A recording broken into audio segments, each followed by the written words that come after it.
Expongan sus ejes estratégicos del plan de gobierno. A continuación, le damos la bienvenida a la fórmula presidencial de la coalición Alianza por un Nuevo País, Carlos Calleja y Carmen Aída Lazo.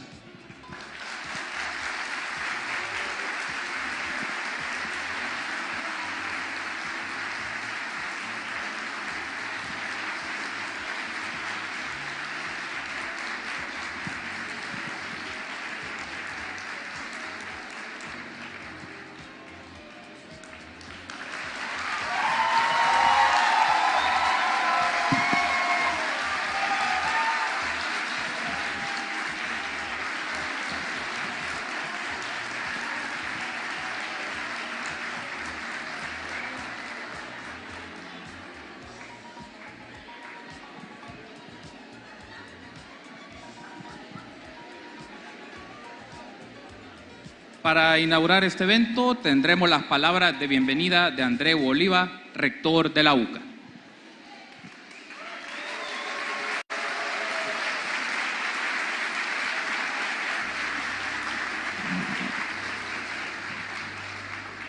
Tengan todos y todas muy buenas tardes.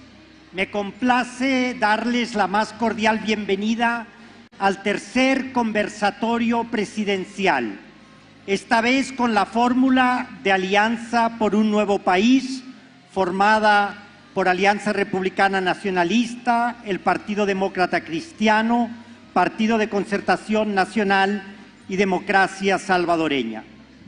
Doy la más cordial bienvenida al señor Carlos Callejas, candidato a la presidencia, y a la señora Carmen Aída Lazo, candidata a la vicepresidencia. Agradezco hayan aceptado la invitación a participar en este conversatorio. El propósito de estos conversatorios es que podamos profundizar en las propuestas que las distintas fórmulas presidenciales tienen para El Salvador. Este es un espacio de carácter puramente académico que deseamos permita a la sociedad salvadoreña tener un mayor conocimiento e información sobre los ejes estratégicos del plan de gobierno de cada fórmula y sus posiciones sobre las 5 áreas temáticas que nos parecen de primera importancia para los próximos años: fortalecimiento institucional, educación, economía, seguridad y medio ambiente. La libertad de expresión y el derecho a la información son un requisito indispensable para la existencia de una sociedad democrática. La Corte Interamericana de Derechos Humanos ha sostenido que en los procesos electorales ambos derechos cobran una particular relevancia y están íntimamente relacionados para que los ciudadanos puedan tomar decisiones de forma libre y racional. Y es necesario que cuenten con la mayor cantidad de información posible sobre los candidatos, sus propuestas y el contexto político en general. Es fundamental que cuenten con una herramienta esencial para la formación de la opinión pública y un instrumento de análisis de las plataformas políticas planteadas por los distintos candidatos. Es necesario que el electorado pueda cuestionar e indagar sobre su capacidad e idoneidad, así como disentir y confrontar sus propuestas, ideas y opiniones.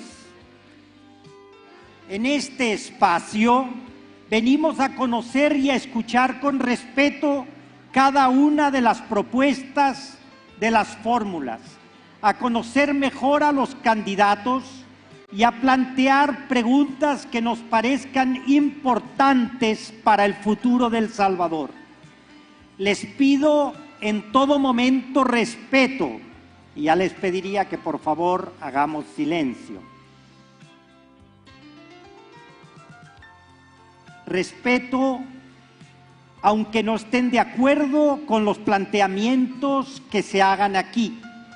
Les pido a todos recordar, por favor, que este es un espacio de diálogo, no un acto de propaganda política ni de oposición. También permítanme pedirles con todo respeto a los candidatos que nuestro interés es escuchar sus propuestas y saber de primera mano cómo van a resolver los principales problemas del país. No nos interesan hoy las críticas que tengan hacia otros candidatos o partidos políticos. La UCA, en lugar de proponer un debate al estilo de las elecciones estadounidenses, ha valorado que estos conversatorios por separado con cada una de las fórmulas presidenciales son el mejor formato para el fin que pretendemos: contribuir a la formación del espíritu crítico, a la formación de la conciencia ciudadana, así como a la construcción de un país más democrático y participativo. Queremos que con esta serie de conversatorios la ciudadanía salvadoreña cuente con una información objetiva y veraz, que conozcan a los candidatos, sus planes de gobierno, sus posiciones sobre los temas fundamentales para El Salvador y así puedan ejercer el derecho al voto de manera informada. Ojalá que además de este espacio, cada fórmula haga público y difunda por todos los medios posibles su plan de gobierno de la manera más amplia y detallada para conocimiento de la población en general. Termino con dos ideas de San Óscar Romero, mártir y profeta nuestro. La primera, dirigida a los candidatos a gobernantes. Decía Monseñor Romero: los que verdaderamente quieran gobernar al pueblo para un verdadero bien, tienen que contar con la sincera participación del pueblo de El Salvador y no usar al pueblo solo como una escalera para subir y después no tener en cuenta al verdadero pueblo, que es al que tienen que servir desde el gobierno. La otra, dedicada a todas nosotros. Todo salvadoreño que tenga interés en política tiene que mirar la amplitud del reino de Dios. No tiene que fanatizarse ni solo mirar por la rendija de su única organización, de su único proyecto. Tiene que ver todo el panorama político y el bien común del pueblo. Tiene que ser un ciudadano que desde la perspectiva de la esperanza cristiana comprenda al que tiene otro proyecto político distinto y entre todos buscar que el reino de Dios se entronice en El Salvador. Termino deseando que este espacio sea de mucho provecho, que todos estemos a la altura del mismo, respetuosos y dialogantes, con auténtico civismo y espíritu democrático. Gracias, Carlos, gracias, Carmen Aida, por estar aquí esta tarde. Gracias a todos por su presencia. Damos inicio al conversatorio presidencial con la participación de la fórmula de la Alianza por un Nuevo País, con la participación de los moderadores de este evento, Fátima Peña y Carlos Monterrosa.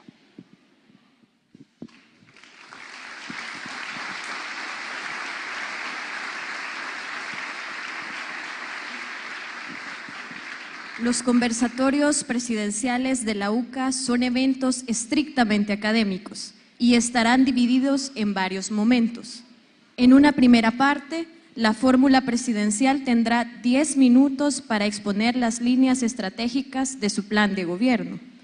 Después de esta exposición, académicos de la UCA les formularán preguntas sobre 5 temas estratégicos de país: fortalecimiento institucional, educación, seguridad, medio ambiente y economía.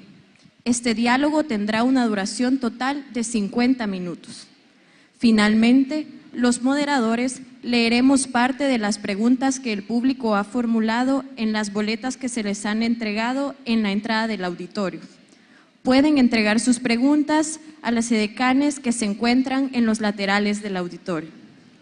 Antes de dar la palabra a los candidatos, pedimos a todos acatar las siguientes disposiciones. No se permitirá que alguien del público interrumpa a los miembros de la fórmula presidencial o a los panelistas.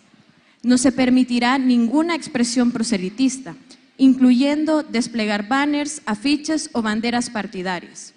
Les pedimos no hacer bullas o abucheos en el desarrollo del foro. Es una actividad académica y, por lo tanto, se les pide el máximo respeto a candidatos, panelistas y moderadores. Les pedimos poner su celular en modo vibrador o en silencio para no afectar el desarrollo del conversatorio.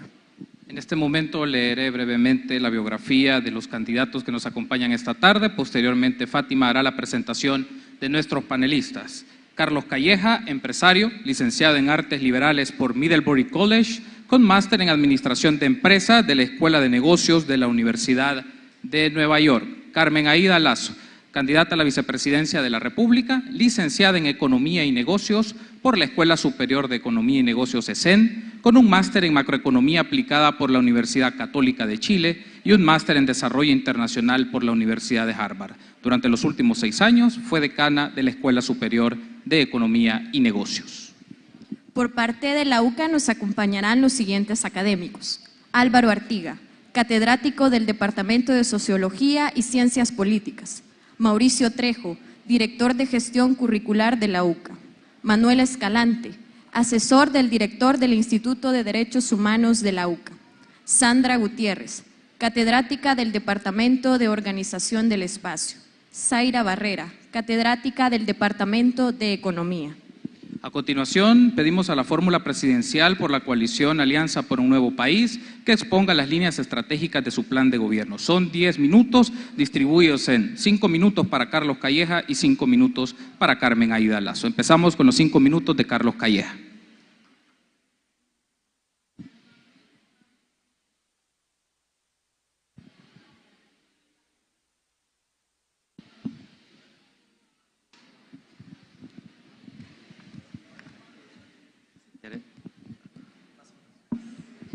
Hoy sí. Buenas noches, ¿cómo están? Realmente es un honor para Carmen y para mi persona poder estar con ustedes esta noche. Quiero agradecer al rector, a los líderes de la UCA por la invitación, a todos los panelistas que nos acompañan. Para Carmen y para mí poder compartir con tantos jóvenes en este encuentro es algo muy especial. Tanto Carmen como yo entramos en esto de la política porque queremos cambiar las cosas. Venimos del mismo mundo de ustedes, del mundo de la sociedad civil. Pero igual que muchos de ustedes tenemos sueños, tenemos ambiciones, tenemos anhelos y realmente nos metimos en esto porque queremos ver un nuevo El Salvador. Así que muchísimas gracias por la oportunidad de compartir con ustedes. La realidad es que este país, nuestro país, El Salvador, que tanto amamos, yo creo que aquí todos amamos El Salvador, si no, no estuvieran pasando una noche ustedes aquí con nosotros, si no es que les interesa nuestro país. Nos metimos en esto porque reconocemos los desafíos que estamos enfrentando. El país está pasando por momentos difíciles y yo que he recorrido el país de punta a punta y he visto el sufrimiento de nuestra gente, o sea, les puedo decir, nuestro pueblo está sufriendo, hay dolor, pero lo más impresionante y lo que nos motiva a nosotros a seguir luchando es que a pesar del sufrimiento y los desafíos, el pueblo salvadoreño no ha perdido la esperanza y eso nos motiva a nosotros a seguir luchando. Tenemos 3 grandes objetivos en este proyecto político. El primero es un objetivo muy audaz y es buscar unificar el país, una verdadera reconciliación nacional. Yo no digo que nos vamos a poner de acuerdo en todos los temas, pero sí creo que podemos poner de acuerdo en los grandes temas. Lo hicimos una vez cuando fuimos un ejemplo para el mundo con la firma de los acuerdos de paz. Y lo que buscamos con nuestro gobierno es construir una nueva era de acuerdos alrededor de esos grandes temas que tanto importan, como la educación, como la seguridad que hoy vamos a tocar, como la salud y el bienestar de los salvadoreños. Y nosotros buscamos ser un puente entre salvadoreños, un puente entre salvadoreños históricamente enfrentados, de diferentes ideologías, de diferentes generaciones, para llegar a esos acuerdos tan importantes. Primer objetivo, unidad nacional para la búsqueda de acuerdos. Segundo objetivo es formar el mejor gobierno en la historia de El Salvador, de gente capaz, de gente honesta, de gente que quiere servir y no servirse, y eso es bien importante, porque muchos estamos decepcionados con la política de cómo se ha manejado en el pasado, pero no podemos tirar la toalla. El sistema de la democracia representativa es nuestro sistema y hay que luchar por ese sistema. Entonces buscamos construir el mejor gobierno, un gobierno transparente basado en meritocracia. Ese es nuestro compromiso. Y lo estamos construyendo junto a Carmen. Hablamos de unidad nacional y hablamos de un gobierno basado en meritocracia y transparencia. Y el tercer objetivo es construir un país con igualdad de oportunidades, donde no importa si uno nace pobre o nace rico, tendrá la misma oportunidad de salir adelante en El Salvador. Ese es nuestro sueño. Para lograr eso tenemos que reactivar la economía, reactivar la inversión, el crecimiento económico y generar oportunidades. Trabajo para todos los salvadoreños, buenos trabajos de buenos ingresos. Y a la vez fortalecer la educación, porque no podemos tomar un salto de calidad en la propuesta de valor económica de El Salvador sin apostarle a la educación de calidad. Y eso está dentro de nuestro plan. Igual el tema de seguridad ciudadana, pero con una visión diferente que lo vamos a mencionar hoy en el conversatorio. Y en el centro de nuestro proyecto ponemos a la dignidad humana y por ende todo el tema de la salud y el bienestar, la vivienda digna y el tema también del medio ambiente que es tan importante. En fin, es un proyecto integral que busca hacer las cosas diferentes y estamos agradecidos por la oportunidad de poder participar en este proyecto político, donde los partidos políticos han abierto sus puertas y gente de la sociedad civil como Carmen y yo hemos entrado. Después de ser padre, después de ser esposo, la bendición más grande que Dios me ha dado es poder ser candidato a la presidencia de esta gran república. Y estamos comprometidos con este esfuerzo. Así que muchísimas gracias y disfrutemos este encuentro entre todos y saquémosle el mayor provecho. Muy bien. 5 minutos para Carmen Aida Lazo.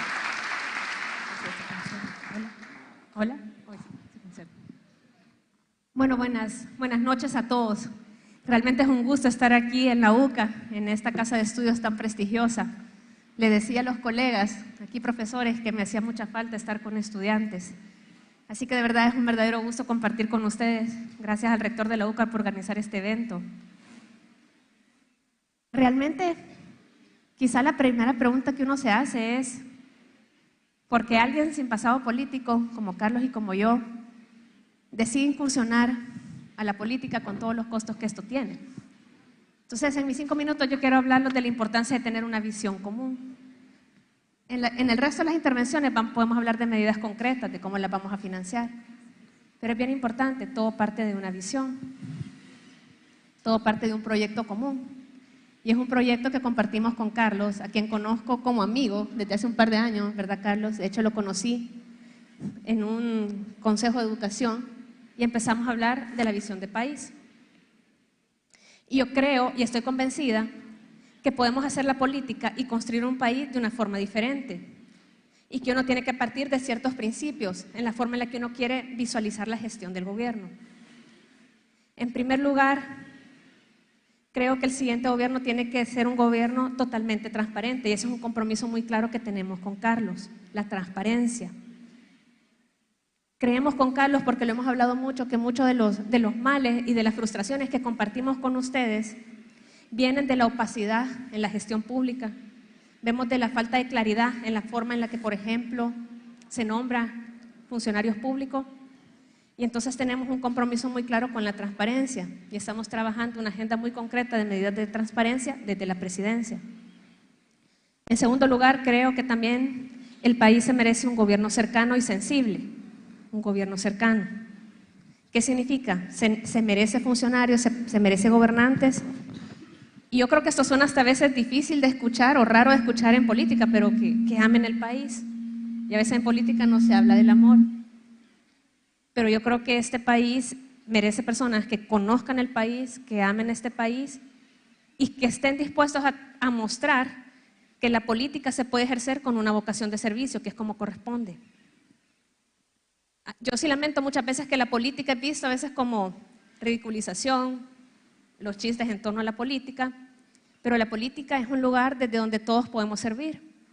Y yo sé que aquí hay muchos jóvenes que me están escuchando y que se identifican con esa vocación de servicio. Y esto es algo que tenemos muy claro con Carlos, la importancia de la cercanía y la importancia de ver una presidencia cercana, sencilla y con vocación de servicio.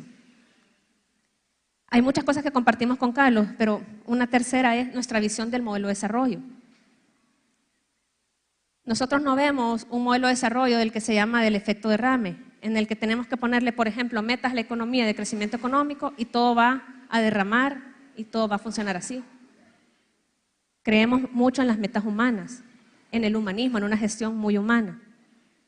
Creemos, por ejemplo, que la economía tiene que leerse a partir tanto de los indicadores macroeconómicos como los indicadores a nivel de los hogares, y estamos trabajando de esa forma.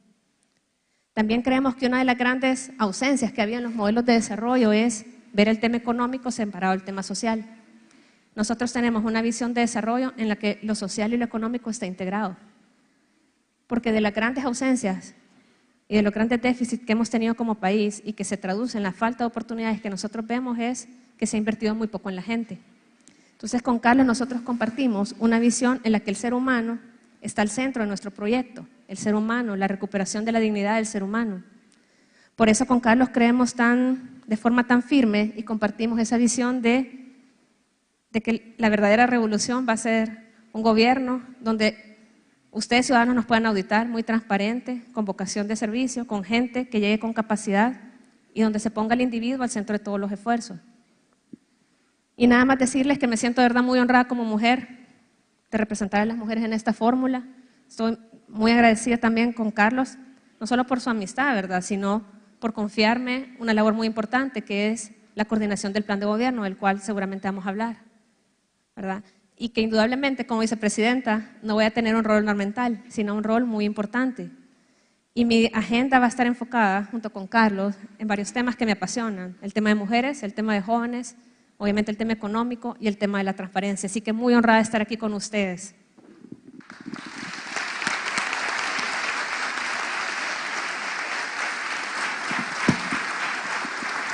En este momento damos la palabra a nuestros académicos para que conversen con la fórmula presidencial de la coalición Alianza por un Nuevo País. Les recordamos que para esta fase del conversatorio dispondremos de 50 minutos. Gracias. Presento el eje de fortalecimiento institucional a cargo de Álvaro Artiga. Doctor en Ciencia Política y de la Administración por la Universidad de Salamanca, España. También tiene una maestría en Teología y otra en Ciencias Sociales. Actualmente se desempeña como profesor e investigador del Departamento de Sociología y Ciencias Políticas. 10 minutos, Álvaro.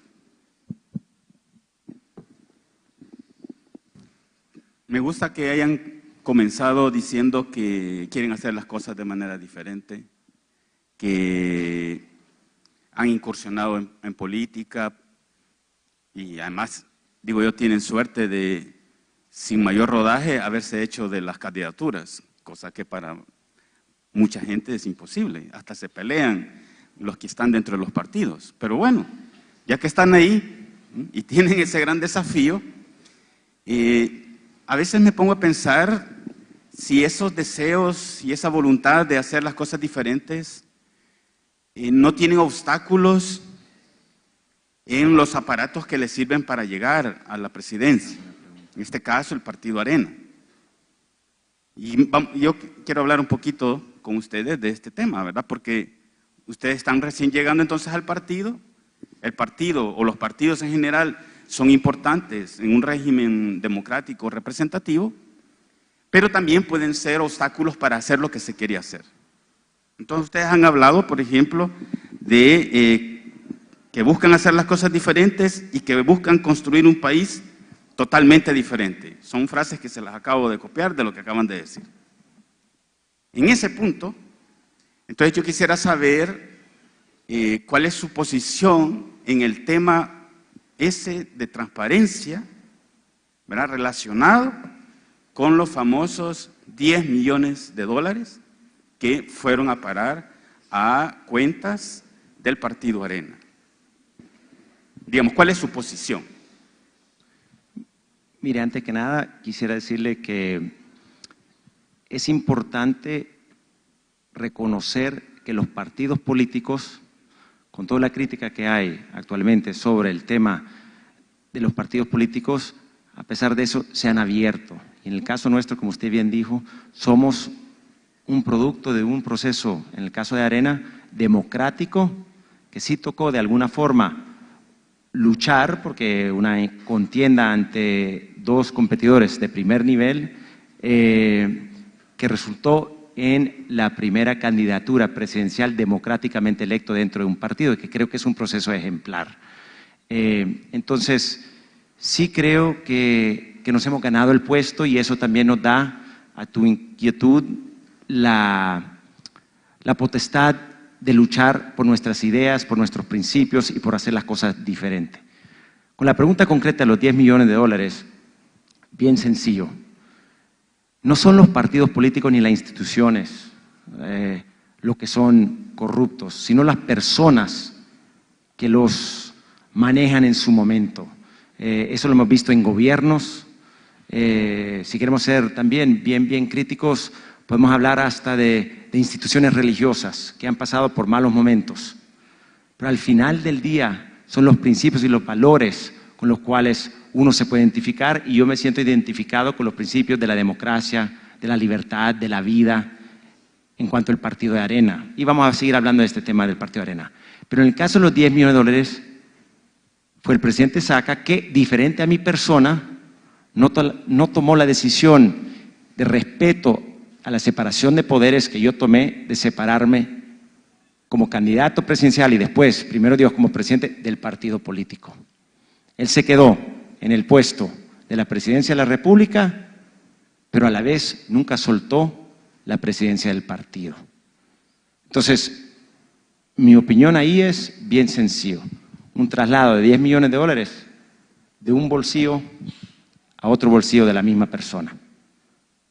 Pero no solo nos enfoquemos en eso, que el partido haya cometido errores en el pasado, independiente de que el caso los 10 millones, tiene que ver con un hombre que tomó la decisión de hacer eso y ahora está en la cárcel por las decisiones que ha tomado. Yo no estoy diciendo que el partido es perfecto. Es más, la gran mayoría de los partidos políticos en este país no son perfectos. Pero a pesar de las imperfecciones, son nuestros partidos políticos. Y yo he tomado la decisión de buscar la presidencia de la República para cambiar la realidad de este país. Y para poder llegar a la presidencia tenés que llegar a través de los partidos políticos. Y me siento orgulloso de ser el candidato del partido Arena, de una nueva Arena que está buscando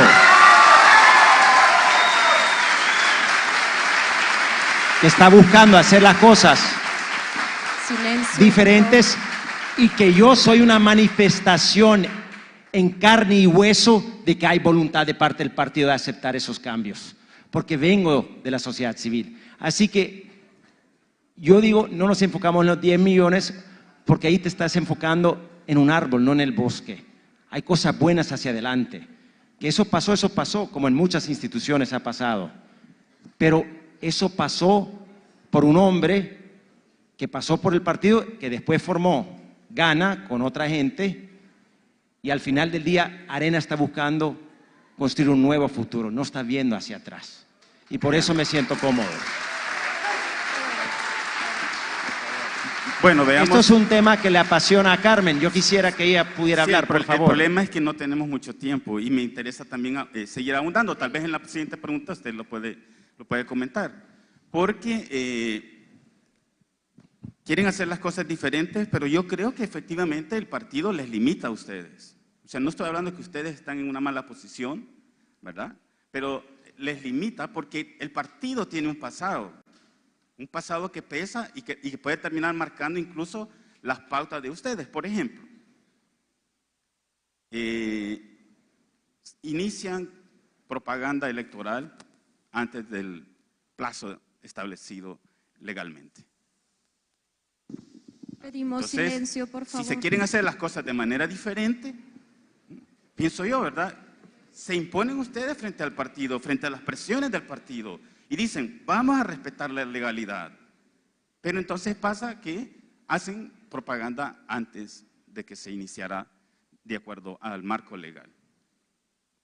No es fácil trabajar con los partidos políticos, yo que soy nueva en esto se lo puedo decir, pero nosotros queremos hacer las cosas de forma diferente y le voy a decir, digamos, compromisos concretos que hemos firmado los 4 partidos, Carlos y yo, porque a diferencia de otras alianzas, nuestra alianza fue firmada con mucha transparencia.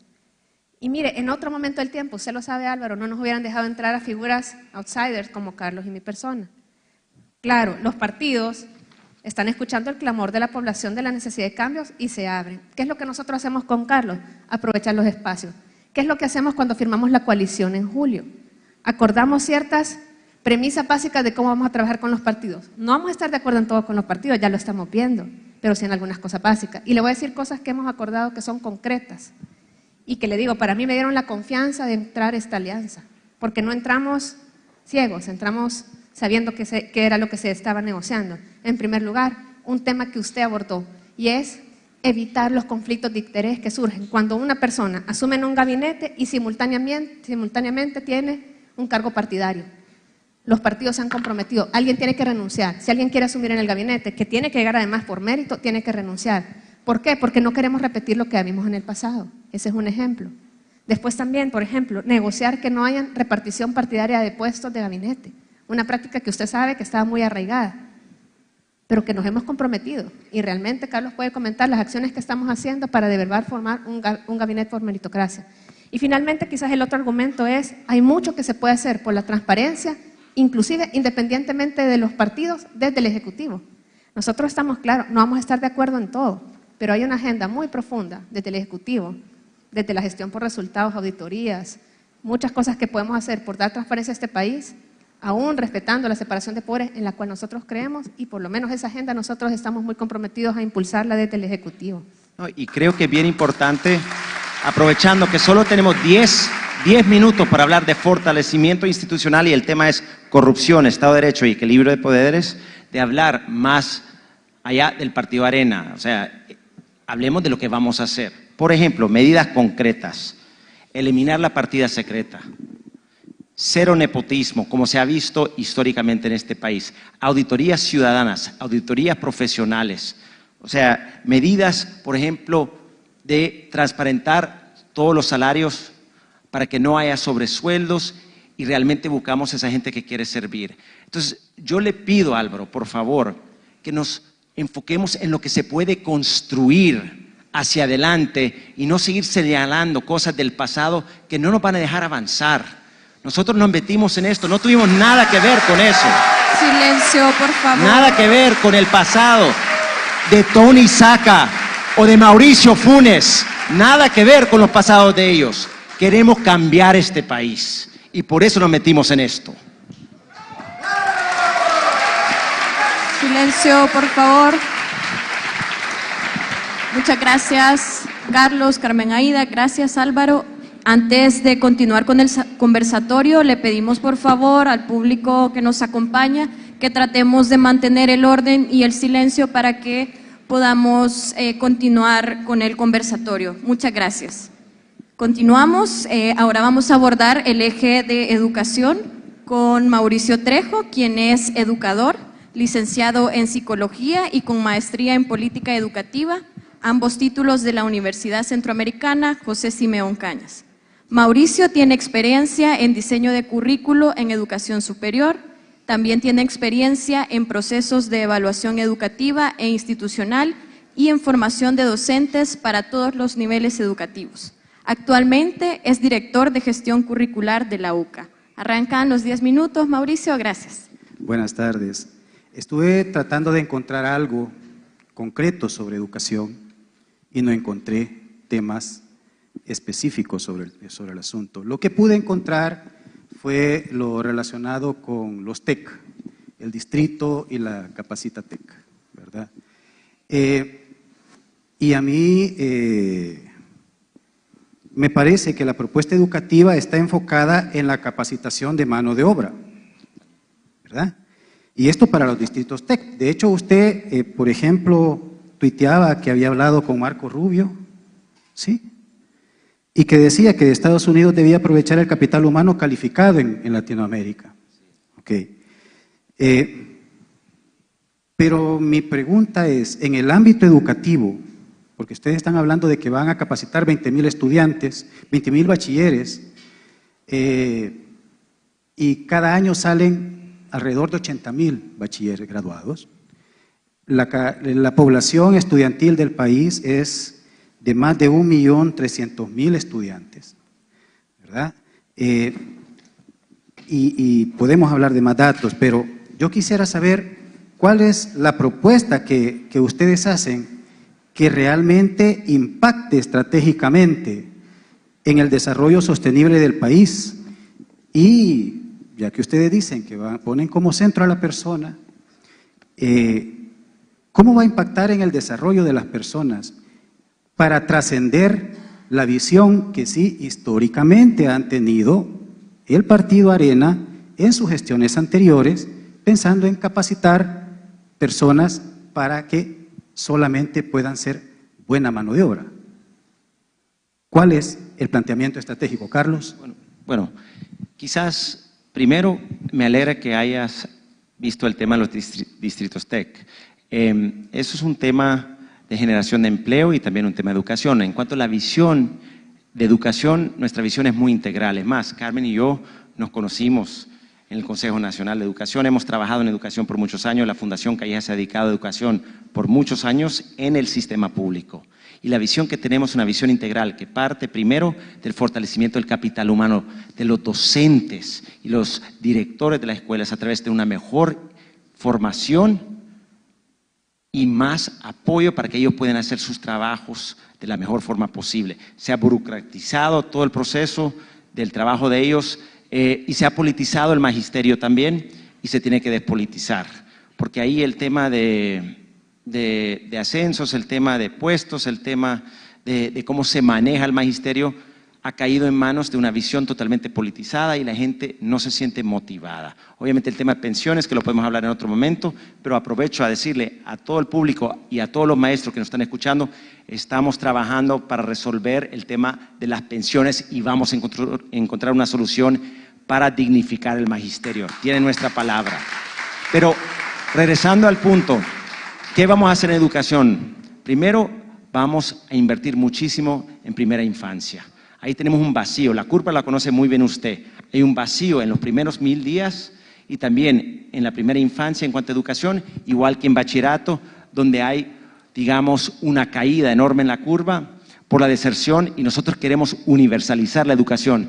En este lado de la curva, invirtiendo mucho en primera infancia, que es una inversión a largo plazo, a tu punto, sumamente importante, pero también al nivel de bachillerato, a través de becas que ayudan a nuestros jóvenes en cuanto a lo que es el transporte, el alimento y otros gastos que son necesarios para que salgan de bachilleres.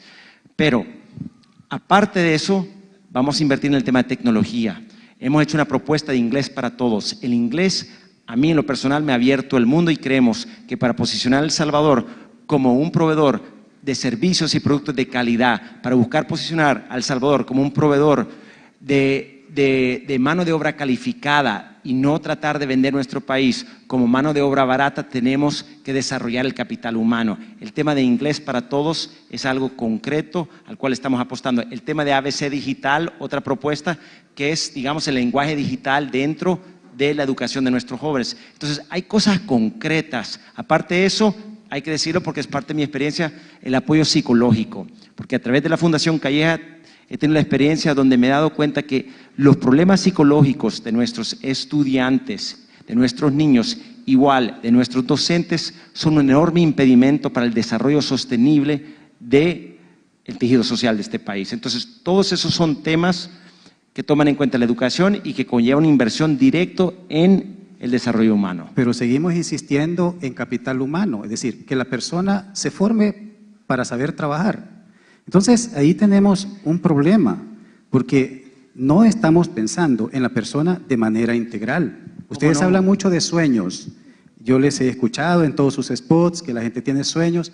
Ok, el sueño es solamente formarse para poder trabajar. Y además, fíjese, la respuesta que usted me está planteando es inversión.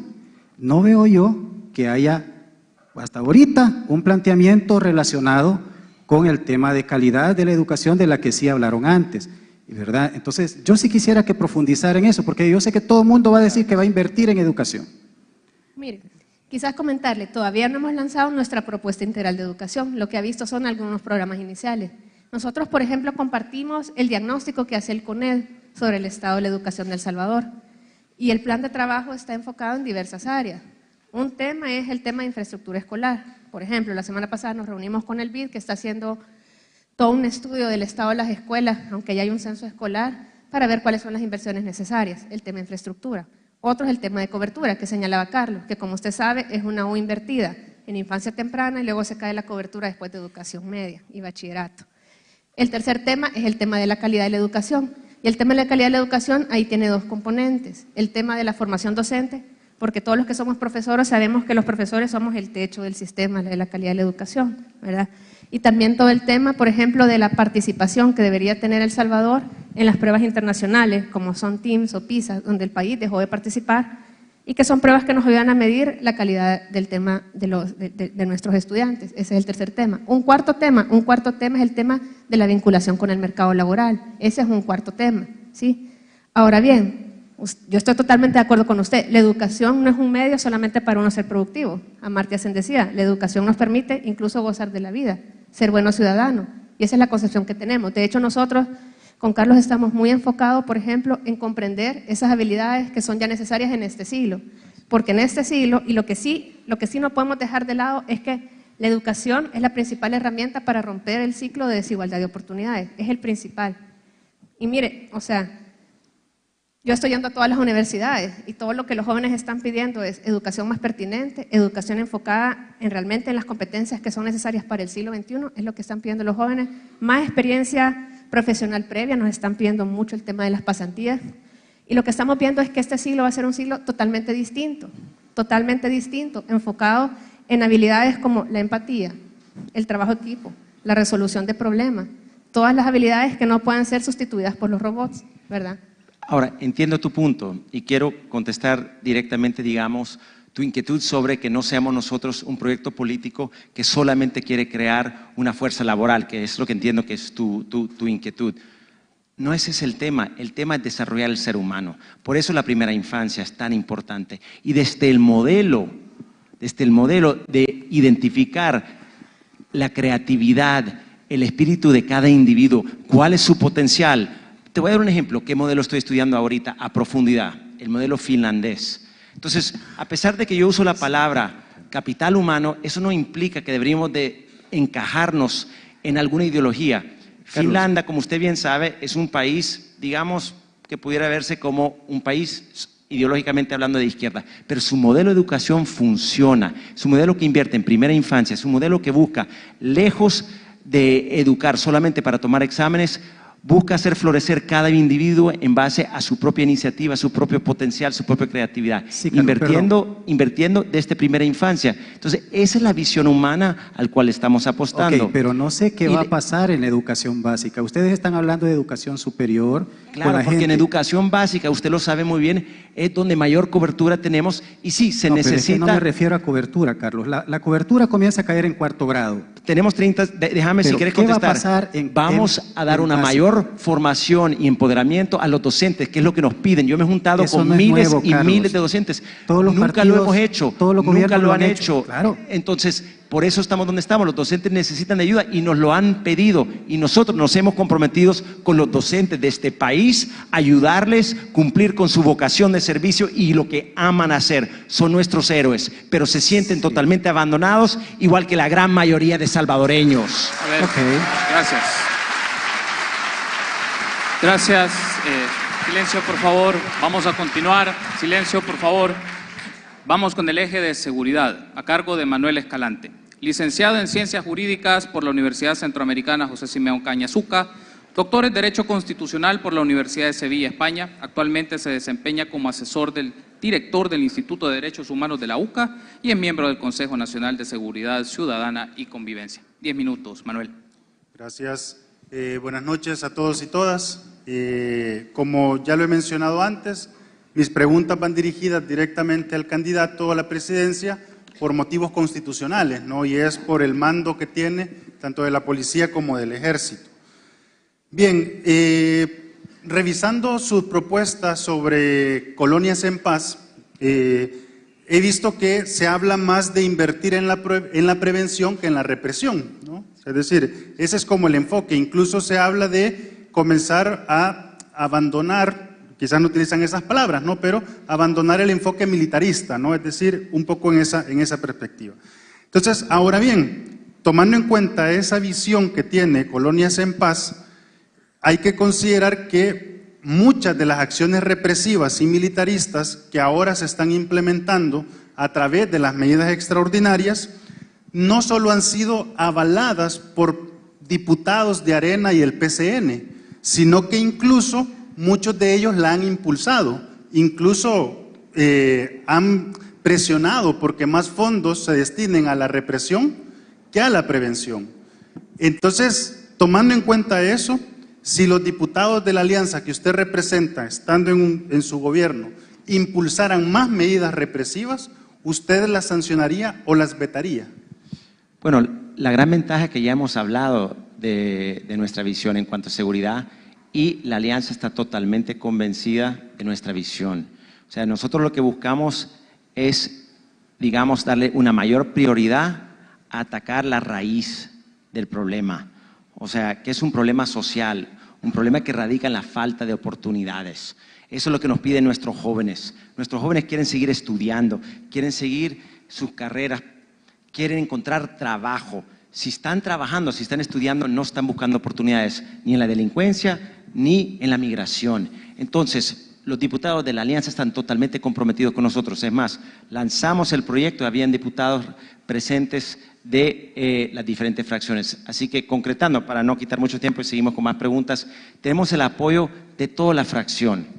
Ahora, hay cosas que valen la pena rescatar del trabajo que se ha hecho en el Plan El Salvador Seguro, pero creo que lo que ha faltado en ese plan es la capacidad de ejecución, porque el plan claramente dice de que sí tiene que haber un giro y tiene que haber una mayor, digamos, inversión en prevención, pero al final lo que estamos viendo, como usted bien lo señala, es más de lo mismo, más mano dura, más plomo contra plomo, y de mí, señores, no van a escuchar más mano dura, porque la guerra interminable que tenemos con las pandillas no nos ha dado resultados.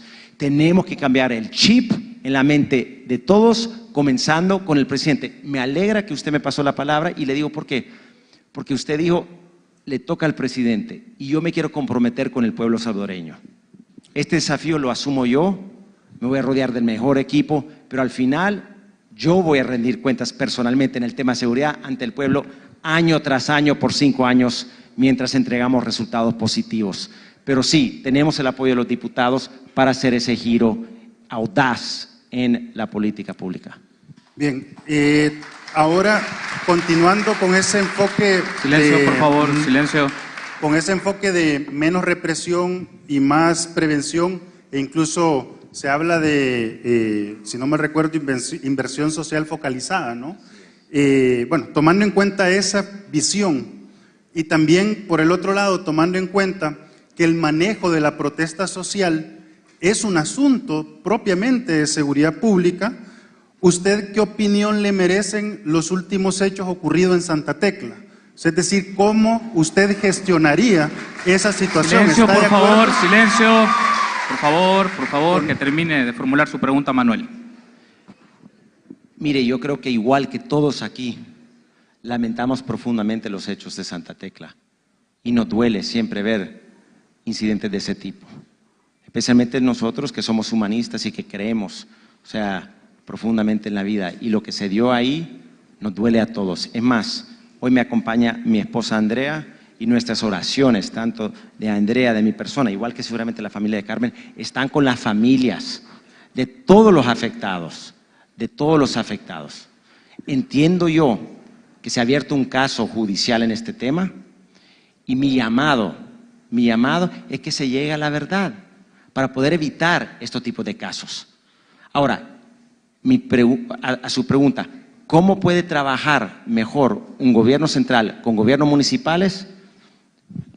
A través de una mejor comunicación. Cuando yo hablo con los alcaldes de este país, ellos sienten una falta de conexión con el gobierno central.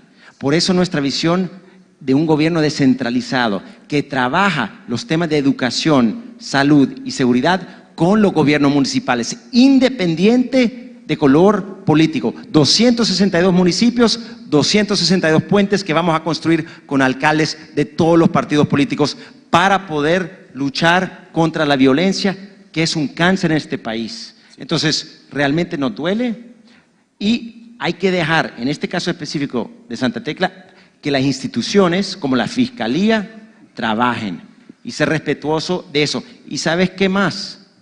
Aprovecho para decirlo, no deberíamos de permitir que nadie se saca provecho político de la violencia o de las vidas de los salvadoreños, porque eso realmente… Silencio, por favor, silencio. Eso realmente… Por favor, silencio. Es un ataque a la institucionalidad y a la democracia. Bien, ahora hablemos también, siguiendo con estos hechos, ¿no? Y tomando en cuenta también un poco la historia pasada, ¿no? Los últimos gobiernos, sobre todo de Arena, tomando en cuenta que el director del CAM de Santa Tecla fue durante mucho tiempo funcionario del Ministerio de Seguridad, ¿usted lo llevaría como parte de su equipo de trabajo, ya sea en el Ministerio de Defensa o Ministerio de Seguridad? Mire, esa es una pregunta totalmente especulativa. No conozco al señor, sinceramente, y nosotros lo que estamos buscando es rodearnos, o sea, de un equipo capaz. Lo que sí le puedo prometer es lo siguiente: nosotros vamos a abrir el proceso de selección de nuestro gabinete al público. Vamos a desarrollar algo sin precedente. La selección de nuestro gabinete, incluyendo, o sea, este ministerio, se va a hacer en base a perfiles y a meritocracia. Y eso sí, yo no sé quién está liderando el CAMAI, y además, pero cualquier persona que va a liderar el tema de seguridad en nuestro gobierno tiene que coincidir con la visión de Carmen y de mi persona en cuanto a darle énfasis a la prevención y atacar la raíz del problema, como igual el tema de una verdadera rehabilitación que ha hecho falta y una verdadera reinserción. Perfecto, bueno, y viendo el tema también que, nuevamente, ¿no? El tema es el Colonias en Paz, el proyecto, ahí se habla de mejorar los mecanismos de control interno en la seguridad pública, ¿no? Entonces, en ese sentido, aprovechar los últimos minutos que mencionara cuáles son las acciones concretas que se van a impulsar para depurar a la Fuerza Armada y a la policía, sobre todo cuando haya miembros vinculados a ejecuciones extrajudiciales o provoquen desplazamiento forzado o abusen del poder. O sea, ¿qué acciones concretas de depuración implementaría usted? Mire, lo más importante como presidente de la República, que va a estar al frente del esfuerzo de la seguridad ciudadana, es que yo me incorporo y que me meto. Ha habido un gran vacío de liderazgo en este tema, se ha politizado por partidos políticos, en este caso en los últimos 9 años, y nosotros no vamos a permitir eso. Vamos a asegurar una verdadera meritocracia. Los ascensos van a ser en base a mérito, igual la compensación, y vamos a asegurar que los policías que están haciendo su trabajo y lo están haciendo bien son los que están ascendiendo dentro del sistema. Los que no están haciendo su trabajo no van a seguir dentro del sistema. Vamos a combatir la corrupción en todos los elementos del gobierno, pero lo más importante es que uno esté presente. Uno no puede estar ausente, y yo voy a estar siempre presente en este tema, como dije antes, rindiendo cuentas al pueblo, porque como usted bien dice, es el tema que más le preocupa al pueblo, en el tema de ser algo que nos afecta a todos. Lo que más le preocupa al individuo muchas veces, y por eso regreso al primer tema, ¿por qué la economía? Es porque cuando yo hablo con el pueblo, la gente lo que me pide es trabajo, oportunidades, ¿verdad? Pero mi compromiso es total a manejar un equipo de primera en base a meritocracia. Muy bien, gracias Manuel. Gracias, Carlos. Ahora continuaremos con el eje de medio ambiente. Para Para esta parte del conversatorio nos acompañará Sandra Gutiérrez, quien es graduada como arquitecta de la UCA, posee una maestría en diseño urbano por la Universidad Tecnológica de Delft. También es graduada del programa especial en estudios urbanos y regionales del Instituto Tecnológico de Massachusetts. Estudió políticas públicas en la Kennedy School of Governance de la Universidad de Harvard. Y entre 2016 y 2017, Sandra fungió como coordinadora de la Unidad Gestora del Recurso Hídrico en el Ministerio de Medio Ambiente y Recursos Naturales. Comienzan los 10 minutos, Sandra. Adelante. Muchas gracias. Buenas noches a todos y todas que nos acompañan en el auditorio, a mis colegas y buenas noches a Carmen Sandra. Aida y a Carlos. A mí me gustaría comenzar con las propuestas que ustedes han planteado, específicamente orientarme a las propuestas en el tema agrícola. Algunos datos básicos que tenemos. 3/4 partes de nuestro territorio nacional están dedicados a la agricultura. Agricultura intensa, en algunos casos como la caña, pero también pequeños agricultores. De hecho, los pequeños agricultores ocupan una buena porción de este territorio. Las zonas urbanas, por otro lado, están haciendo presión sobre estos territorios agrícolas, así como la caña también. Las fronteras de los grandes espacios dedicados a la producción cañera hacen presión sobre los territorios. Entonces, ustedes plantean que el tema de seguridad y trabajo, ¿verdad?, en el caso específico del agro, tiene, al menos yo identifiqué 3 propuestas. Agroamigo, y entre comillas saco unas pequeñas ideas. En Agroamigo ustedes dicen más semillas y más fertilizantes. En Sembrando Oportunidades, acceso a mercados. En Cosechas de Oros, eliminar la dispersión institucional. ¿Cómo se incorpora el tema medioambiental en estas propuestas? Una excelente pregunta. Primero, quisiera decirle que el tema medioambiental para Carmen y para mí es un tema medular. Creemos enormemente en la necesidad de cuidar los recursos naturales y ver cómo hacemos, florecer lo que hoy en día está en riesgo y muy vulnerable en cuanto a nuestro país. Así que está dentro de todo lo que estamos haciendo. En el tema del agro, por ejemplo, mi experiencia me ha dicho con pequeños productores, que ha sido mi experiencia de los últimos 8 años, que realmente el trabajo que uno hace con ellos a través del Ministerio de Agricultura, una vez llegamos a la presidencia de la República con el CENTA, es uno que también mitiga riesgos ante la amenaza del cambio climático y todos los problemas que se dan, pero también cuida el campo, cuida la tierra, cuida el planeta. ¿Por qué? Porque hay que enseñar buenas prácticas agrícolas. Eso incluye diversificación de cultivos. Tenemos que rotar los cultivos. Estamos hablando de que la gran mayoría de esos pequeños productores están viviendo una vida de subsistencia en pobreza, sembrando solamente maíz y frijol, y nosotros lo queremos llevar a desarrollar cultivos como lechuga, tomate, pepino, zanahoria, olores, un montón de diferentes, todo el tema de cítricos, y eso le va a generar un mayor ingreso, pero también tiene un enorme efecto positivo en cuanto al medio ambiente y en cuanto también el suelo, el uso del suelo. La experiencia que hemos tenido con el presidente Clinton y con otras organizaciones que hemos hecho en el país nos han enseñado que realmente el impacto es positivo. Obviamente hay que incorporar tecnología, el tema de sistemas de riego por goteo, casas mayas, macrotúneles. Yo sé que estoy metiéndome en cosas bien técnicas, pero el punto es que hay herramientas. No, es bueno meterse en esas cuestiones técnicas. Para mitigar el riesgo del cambio climático y cuidar la tierra, para asegurar que los cultivos sean más productivos. Y al final del día, perdón que regreso a eso, pero es lo que más le duele a nuestra gente, es su bolsillo, que pueden generar una mayor productividad y un mayor ingreso para ellos. Son familias que están viviendo con $200 al mes. Al implementar estos modelos, sus ingresos crecen a $1,200 al mes, se cambia la vida. Entonces, yo estoy de acuerdo, hay que estar vigilantes de que lo que hacemos no afecta el medio ambiente de forma negativa. Lo estamos haciendo porque somos apasionados.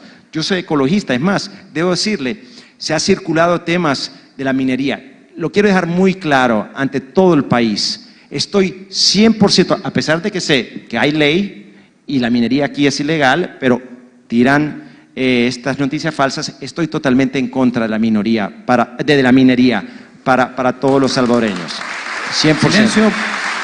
Pero regresando al Silencio, por Tal vez favor.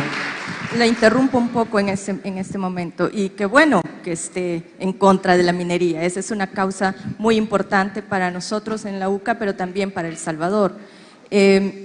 Hay proyectos que ya están en marcha. ¿Ustedes retomarían esos proyectos que efectivamente van en esta línea? Por mencionarles uno, el Fondo Verde del Clima acaba de darnos cierta cantidad de fondos para impulsar el proyecto Reclima, que es el proyecto de apoyo a los pequeños agricultores, específicamente en las zonas más afectadas por cambio climático, y reestructuración de los agroecosistemas. Podríamos estar hablando nosotros, por un lado, de más agroecosistemas, pero que también implicarán, por ejemplo, reformas educativas, fondos, tecnologías diferentes, pero un tema muy clave de ordenamiento territorial y de acceso a propiedad de la tierra. Por ejemplo, toda esa inversión para grandes agricultores está muy bien, pero para los pequeños que ni siquiera tienen tenencia de la tierra, ¿cómo lo ven ustedes? 100% de acuerdo.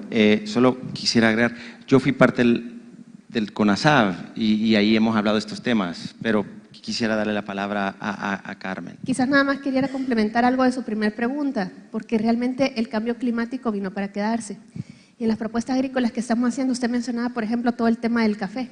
Por ejemplo, en todo el tema del café, nosotros estamos incorporando como parte de nuestra propuesta realmente la reforestación con especies que sean resistentes al cambio climático, ¿verdad? Porque ya las especies actuales de café, con los climas que se tienen, con el aumento de la temperatura, ya no se están dando. Entonces, es un elemento, como yo lo veo, es un elemento transversal dentro de las políticas públicas que hay que reconocer. También estamos incorporando todo el tema, estamos estudiando el tema del seguro agrícola, que en el pasado hubo experiencias exitosas con respecto al tema. Entonces, es una realidad que no podemos negar y tenemos que incorporarla si queremos que sea sostenible.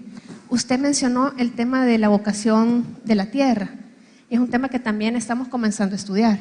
El tema de que definitivamente tenemos que pensar en un desarrollo que muchas veces no lo pensamos en términos espaciales. Y creo que lo que usted señalaba, la pregunta que usted nos hacía es, ¿se va a continuar lo que ya se empezó? Y nosotros, por ejemplo, decíamos ahora con Carlos, hay muchas cosas que ya se empezaron y hay que reconocer los avances. Y yo creo que es un error de los gobiernos muchas veces venir a desmantelar todo y comenzar como que el día cero es el día que ellos empezaron en el ministerio. Hablábamos con Carlos en la mañana, le voy a decir un avance concreto que nos parece importante. Se ha iniciado un observatorio del tema de agua, por ejemplo, cosa que no existía antes y que va a permitir algo que el país no ha tenido. El país no ha tenido una planeación del recurso hídrico, en un país que va a estar sometido a un estrés hídrico, de acuerdo de hecho a los estudios que ustedes han hecho. Entonces, por ejemplo, ese tema, un tema de monitoreo del agua que ya se comenzó, el tema de los fondos verdes. Nosotros viajamos con Carlos a Nueva York y es hasta visto como una oportunidad de un financiamiento, apostándole esos temas a esa vinculación. Es decir, se convierten en desafíos, pero al mismo tiempo se convierten en oportunidades. Entonces, sí, es un tema que estamos nosotros familiarizándonos un poco más con Carlos, sí nos interesa un desarrollo sostenible y sobre todo los esfuerzos que ya están en marcha, como el CONASAV, una instancia que sea multisectorial de diálogo en torno a las políticas de desarrollo, son temas que nos interesa mantener, no se trata de comenzar de cero. Y allí, Carlos y Carmen Aida, usted, bueno, específicamente Carlos, en junio de este año nos lanzó públicamente que el único ente normador del agua es el Estado. Aquí, evidentemente, todo lo que estamos hablando depende de que se mantenga una postura de manejo de los recursos básicos indispensables para la vida de los seres humanos dentro de las estructuras del gobierno. Entonces, yo les pregunto, ¿qué piensan ustedes, por ejemplo? Porque es un tema que está entrampado. ¿Qué piensan ustedes específicamente del aporte de la academia, de la propuesta de la UCA? ¿Qué piensan ustedes sobre esta propuesta en términos de poder retomarla para dialogar y discutir y desentrampar todo este proceso? Yo en lo personal revisé la propuesta de la UCA y creo que es atinada en su visión. Obviamente hay que llegar a una propuesta consensuada en la política, es de sentarnos todos a llegar a un acuerdo, pero en general coincidimos plenamente en que tiene que ser el Estado, el ente rector, mayoría en cualquier mesa, digamos, que supervisa, pero que haya participación de la academia, que haya participación de la sociedad civil, creo que también es importante. Creo que también es importante que haya participación de gobiernos locales, municipales o ADESCOs que también están directamente ligados en municipios donde el tema del agua es un tema crucial. Entonces sí creo que tenemos que darle representatividad al ente rector, pero sí no podemos delegar, o sea, esa responsabilidad final que cae sobre el Estado, y en eso estamos totalmente de acuerdo.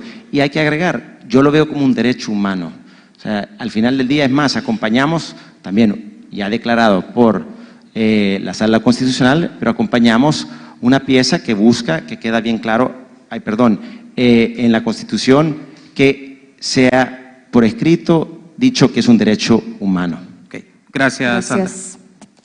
Bien. Último eje, economía, a cargo de Zaira Barrera, maestra en Economía Política por la Universidad Nacional Autónoma de México y licenciada en Economía por la UCA. Fue distinguida como economista investigadora en 2017 por el Colegio de Profesionales en Ciencias Económicas del Salvador, Colproce. Actualmente se desempeña como docente e investigadora del Departamento de Economía de la UCA. 10 minutos, Zaira. Buenas noches a las personas que nos acompañan. Buenas noches, Carmen. Buenas noches, Carlos, y a los compañeros y compañeras. Yo quisiera retomar esta provocación que lanzara Carlos hace poco en el tema de pensiones, para que ubicáramos ahí la intervención en materia económica. Pero me gustaría que lo centráramos desde la perspectiva de la protección social. Hay un investigador, Juan Pablo Pérez Sainz, que tiene la hipótesis de que en América Latina la desigualdad persiste porque aquí abunda el trabajo, lo que no hay es empleo. Es decir, las personas trabajan en una situación que les impide el ejercicio de su ciudadanía social, especialmente a través de la participación en sistemas contributivos de protección social, específicamente salud y pensiones, por acotarlo. En El Salvador, menos de la tercera parte de toda la población económicamente activa cotiza a un sistema de salud, que es el seguro. Menos de la cuarta parte cotiza para su sistema de pensiones. Y si agarramos a 100 personas en edad de jubilación en El Salvador, 12 previsional. Les pregunto, ¿ustedes han contemplado en su plan de gobierno alguna reforma de pensiones encaminada a incrementar la cobertura, no solo en el sector del magisterio, que estaría muy bien, pero en general para la población que vive de su trabajo? ¿Han contemplado alguna medida en esa línea? Sí, voy a introducir el tema, pero quiero que Carmen no ha tenido la oportunidad y quisiera pasarle la palabra a ella, pero sí lo hemos contemplado y sí quisiera también decirles que ya hemos tenido reuniones con las instituciones con quien tenemos que hablar, incluyendo del sector privado, para ver cómo logramos esa visión que coincidimos contigo. Mire, quiero reiterar lo que dije antes, nuestro proyecto político busca ayudar a las personas más vulnerables. Creemos que construyendo la base de la pirámide social, fortaleciendo la base de la pirámide social, vamos a realmente construir un nuevo país. Así que definitivamente lo hemos contemplado, hemos tenido pláticas con AFP sobre el tema para ver cuál es la ruta crítica a trazar para llegar a eso. Pero quisiera pasarle la palabra a Carmen. Yo coincido con usted que la reforma de pensiones que se hizo fue una reforma bien parcial en sus objetivos. De hecho, fue una reforma que lo que hizo fue ser eminentemente financiera y fiscal para trasladar los flujos que se van a necesitar hacia el futuro, y todos lo sabemos. Entonces, una reforma tiene que ser evaluada a partir de 3 criterios, como usted dice: cobertura, suficiencia, es decir, el sistema me puede dar una pensión suficiente para poder vivir en la vejez, y sostenibilidad. El tema de cobertura quedó ausente totalmente en la reforma de pensiones, y yo sí estoy convencida, y en eso creo que coincidimos muchos actores de la sociedad civil, que vamos a necesitar comenzar un diálogo en torno a las pensiones quizás más pronto de lo que pensábamos, para poder incluir ese tema de cobertura. Es realmente preocupante las cifras que usted señala de la baja cobertura de pensión en la vejez, y es un tema que es muy complejo de abordar, pero que en última instancia lo que exige un esfuerzo coordinado con la política económica, sobre todo con la política para generación de empleo formal.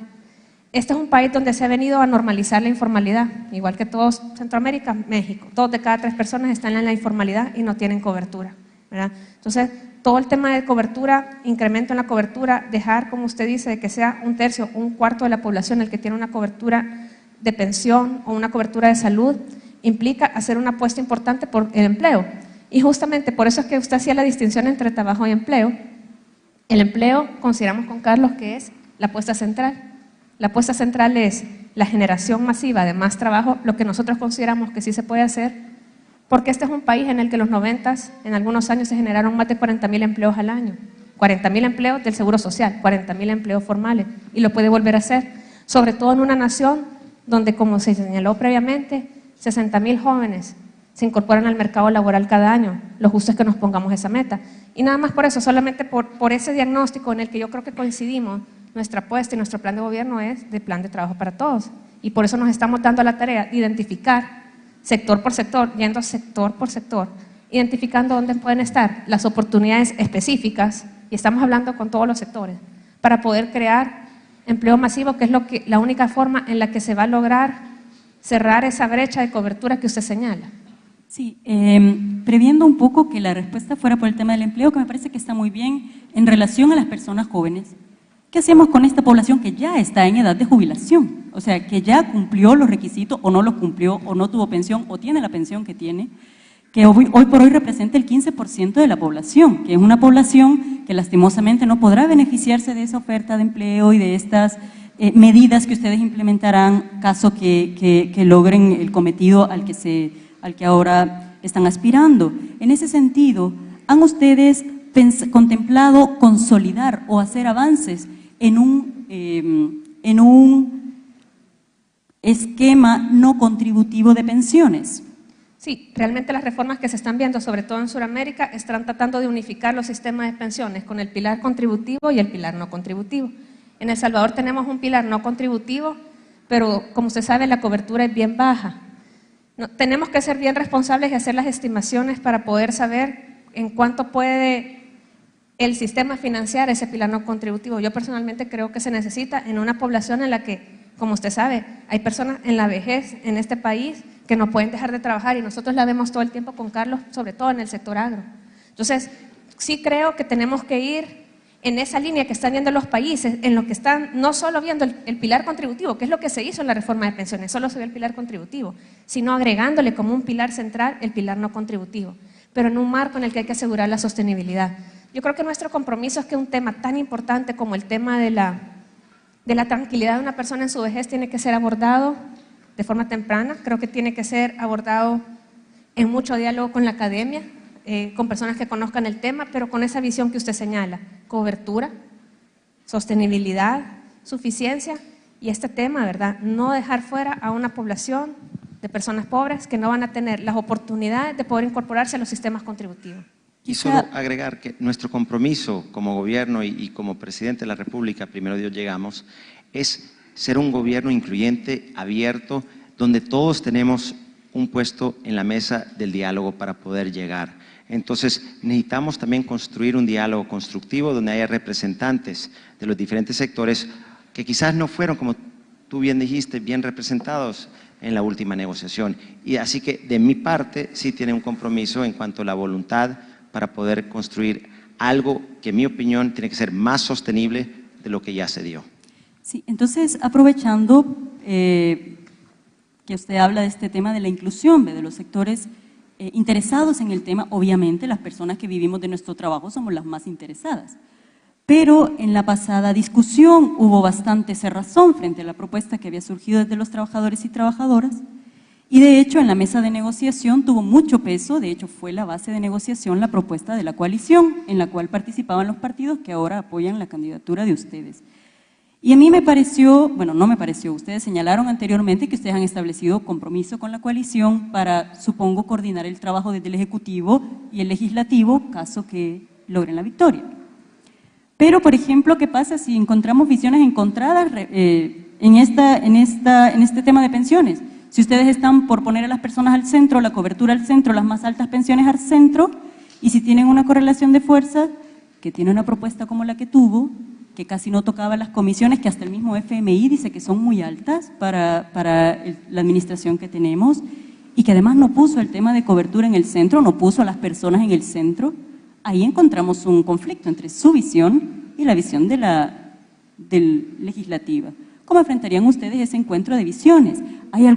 ¿Hay algunas medidas que van a tomar si no se cumplen los acuerdos previamente establecidos? Yo creo que primero nosotros no tenemos una visión fiscal de la reforma, que fue lo que prevaleció. Recordemos que esta fue una reforma que fue muy impulsada por el gobierno porque no tenía flujo de caja. Eso fue lo que marcó la reforma de pensiones. Créame que nuestro interés, de verdad, si nosotros tenemos un proyecto de poner al centro al ser humano, es no tener una visión fiscal de la reforma de pensiones, porque como usted señala, es un tema de verdad humano completamente. Nosotros no participamos obviamente en la coalición en ese momento, pero lo que le puedo señalar es que esa es la visión con la que nosotros vamos a querer construir de forma muy transparente, porque eso también usted que señala, eso faltó, mucha transparencia en la discusión. Y yo creo que hay márgenes de maniobra importante en la reforma de pensiones, y usted ha señalado el kit del asunto. El kit del asunto es cobertura, ese debe ser el gran desafío, y eso va a implicar la fuerza de la sociedad, todas unidas, para entrarle de lleno al tema de trabajo. Muy bien, gracias, Zaira. Pasamos entonces a la fase de las preguntas del público. La metodología consiste en leer las preguntas realizadas por el público y la comunidad universitaria. Las interrogantes serán agrupadas por temas afines y se comenzará con las preguntas elaboradas por el Consejo Estudiantil de la UCA. Máximo 3 minutos por cada pregunta. Inicia Fátima. Gracias, Carlos. La primera pregunta, y como ya lo decía Carlos, es formulada por el Consejo Estudiantil de la UCA y dice así: ¿cuál es su opinión respecto al aumento del salario mínimo en todas las ramas de la economía, de manera que satisfaga las necesidades básicas del trabajador? Tienen 3 minutos para contestar esta pregunta. Quizá voy a hablar yo primero sobre nuestra visión y después cómo lo vamos a sustentar técnicamente. Ahí voy a permitir que Carmen también dé su opinión, porque creo que es importante. Yo estoy a favor de seguir incrementando el salario mínimo, pero tiene que estar ligado a una mayor productividad para que sea sostenible. O sea, yo creo que es bien importante que todos estemos claros de que el objetivo de nuestro proyecto es mayores ingresos para los salvadoreños. Entonces, no estamos para nada en contra de un mayor salario mínimo. Es más, estamos todos a favor de un mayor salario mínimo. A mí me encantaría tener un salario mínimo aquí de arriba de 400, arriba de 500. Entonces, lo que vamos a tratar de hacer es estimular una economía diferenciada, audaz, que nos permite mayor productividad, el desarrollo de productos y servicios de primera calidad y que esos servicios justifican mayores ingresos per cápita para la población salvadoreña. Así que, como el tema de la minería, quizás ha habido un manejo, digamos, de tratar de cambiar la realidad. Estamos totalmente a favor, tanto Carmen y yo, de incrementar los salarios en este país. Carlos, si no le he entendido mal, si interpreto bien su respuesta, el problema de que se pague por productividad, también podría alguien decirle, ¿y qué pasa con esas personas que trabajan más de 12 horas e igual ni siquiera ganan el mínimo? ¿Qué hacemos con estas personas? Es que esas personas tienen productividad justamente, o sea, el punto es, el salario mínimo es una institución importante en todas las economías. Nosotros respetamos el salario mínimo. Es una institución que viene a dar un balance en la relación del empleador con el empleado. Es importante. Nosotros estamos a favor de que aumente el salario mínimo, pero nosotros no olvidamos con Carlos que 2/3 partes de la población ni siquiera tiene el salario mínimo, están en la informalidad. Y de verdad, la forma para que en este país suban los ingresos de los hogares, es para que haya más trabajo y para que tengamos también personas mejores calificadas. En un país como El Salvador, donde un salvadoreño todavía en promedio tiene menos de 7 años de escolaridad, 7 años de escolaridad, donde hay limitada inversión en la gente, tenemos que poner al centro de todos los esfuerzos de aumentar los ingresos el tema de personas que estén de verdad con inversión en capital humano, hacer nuestros esfuerzos porque se genere trabajo y por lo tanto salgan personas de la informalidad. Y entonces también el salario mínimo juega un rol. El salario mínimo, solamente termino, aumenta cuando las personas producen más también y también aumenta por el costo de la vida, que es lo que está contemplado por el Consejo Superior del Salario Mínimo. Rápidamente, ¿cómo conciliarían entonces la postura de la ANEP cuando a veces se opone al aumento del salario mínimo? No somos la ANEP, nosotros somos candidatos presidenciales y estamos bien claros. A ver, silencio, por favor, silencio. Silencio, por favor. Silencio. Vamos a formular la segunda pregunta del Consejo Estudiantil. ¿Me permiten, por favor, formular esa interrogante? En el año 2005, la reinversión en el proceso productivo era Perdón, no te oigo. Repito. En el año 2005, la reinversión en el proceso productivo era del 44%, actualmente es del 43%. ¿Cómo crearán 300.000 empleos en este contexto? 3 minutos. Bueno, 300.000 empleos, eso es una cifra que mucha gente nos ha preguntado, ¿cómo lo vas a lograr? Primero quiero decir que 300.000 empleos viene siendo 60.000 empleos más o menos por año. El primer año va a ser, digamos, un año de arranque y después vamos a poder generar hasta más. Se puede, lo hemos hecho en la posguerra o posconflicto, si lo queremos llamar, lo logramos, si no me equivoco, a niveles de 40, 50.000. Entonces, no es algo imposible, es más, yo voy a ser bien sincero con ustedes, se pueden generar más de 300.000. Si nosotros hacemos nuestro trabajo y generamos las condiciones para que haya inversión, para que haya confianza, para que haya certeza, y los empresarios internacionales y locales, las empresas locales, internacionales, pequeñas, medianas y grandes, el microempresario, ese salvadoreño que quiere emprender igual que muchos de ustedes jóvenes aquí, se puede lograr. Es más, nosotros tenemos metas concretas. Innovación y tecnología, 50.000 empleos. Turismo, 40.000 empleos. Industria, 65.000 empleos. El otro día estuvimos en Camtex, ellos tienen una meta de 50.000 empleos solo como sector en 5 años. Emprendimiento, 10.000 empleos. Creemos mucho en el emprendimiento. Cuidados para infancia, ese es un proyecto propio nuestro, 6.000 empleos. En el agro, tenemos 60.000 empleos en este cuadrito, pero usted bien sabe, solo en el café se perdieron más de 60.000 empleos. Creemos que en el agro se puede generar 120, 130.000 empleos fácil en 5 años. ¿Cómo se logra, el tema Carlos, de construcción esos 300.000 y financiero. empleos? Solo para puntualizar, ¿cómo logra 300.000 empleos en 5 años en los sectores económicos que acaba de describir? Voy a dejar que Carmen conteste esa última parte, pero se basa en las conversaciones que hemos tenido con cada sector, que Carmen está liderando como jefe, digamos, de la visión económica del país para generar la confianza y certeza, o sea, bajar lo que son las barreras para hacer negocios, la tramitología, el tema de aduanas, el cambio de reglas. Hay un sinfín de problemas que ahorita impiden la inversión y el desarrollo. Pero mañana, por ejemplo, Carmen va a tener reuniones importantes con algunos sectores, no sé si quisieras tocar. Se generan 300.000 empleos con una combinación de medidas transversales y medidas sectoriales. En las medidas transversales, ¿qué es lo que se tiene que hacer? Reducir los excesivos costos de hacer negocio en este país, reduciendo sustancialmente la tramitología, la cual, por cierto, es regresiva, porque la terminan pagando los emprendedores, generando un ecosistema emprendedor, verdaderos ecosistema emprendedor, generando confianza y certidumbre sobre el rumbo del país, generando un plan, y luego con medidas sectoriales específicas que estamos identificando con cada sector. Con cada sector, y estamos hablando desde emprendedores, sector construcción, sector textil, sector industria, vendedores del mercado, personas que trabajan en el agro. Con cada una estamos identificando una serie de acciones y créanme, muchas de las acciones pueden ser de capacitación, de reducción de trámites, muchas de ellas ni siquiera tienen costo fiscal. Ok, gracias. Gracias, Carmen Alida y Carlos.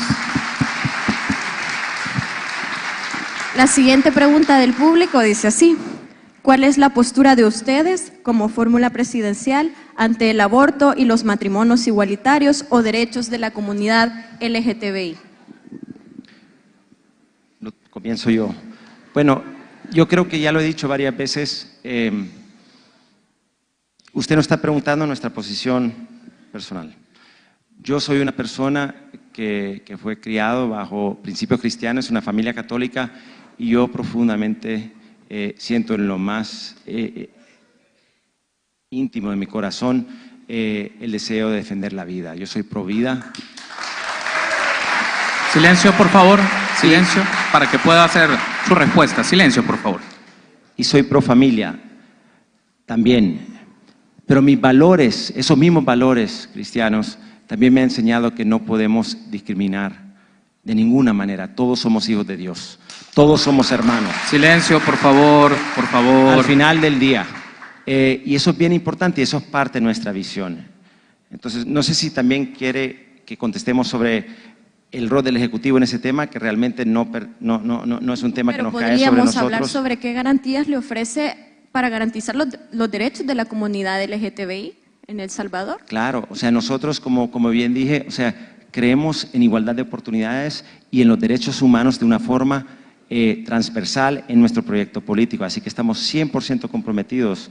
O sea, y al final del día, como dije, todos somos hijos de Dios y no podemos permitir la discriminación entre salvadoreños y entre humanos. Eso es parte de nuestra primicia. Pero sé que... La pregunta también dice cuál es la postura de ustedes sobre el aborto. ¿Apoyarían ustedes, por ejemplo, las 4 causales que ya se han discutido en la Asamblea Legislativa, por ejemplo? Mire, yo estoy en contra del aborto, pero como mujer conozco también, y obviamente me ha tocado trabajar con muchas mujeres, las realidades que viven las mujeres en El Salvador, que son realidades muy duras. Y yo estoy bien clara de cuál es mi mandato. Mi mandato es en el Ejecutivo.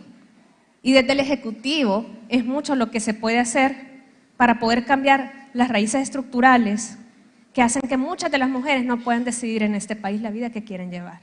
Entonces, mi compromiso es que hay temas que claramente están en el ámbito legislativo y le corresponden al legislativo, el cual yo respeto por la separación de poderes discutirla. A mí lo que me compete es, desde el Ejecutivo, buscar cambiar realidades, no cambiar leyes, cambiar realidades. Y eso se hace con proyectos de empoderamiento, con proyectos de educación, con proyectos en los que las mujeres tengan las oportunidades que muchas veces no han tenido.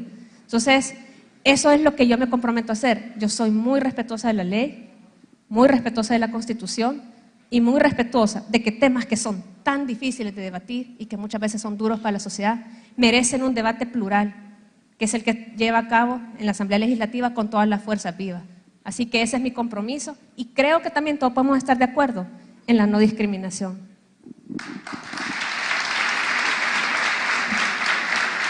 Bien, siguiente pregunta. Está dirigida a Carlos Calleja. ¿Qué acciones concretas implementaría para condenar el magnicidio de Monseñor Romero? 3 minutos. Perdón. Repito la pregunta. ¿Qué acciones concretas implementaría para condenar el magnicidio de Monseñor Romero?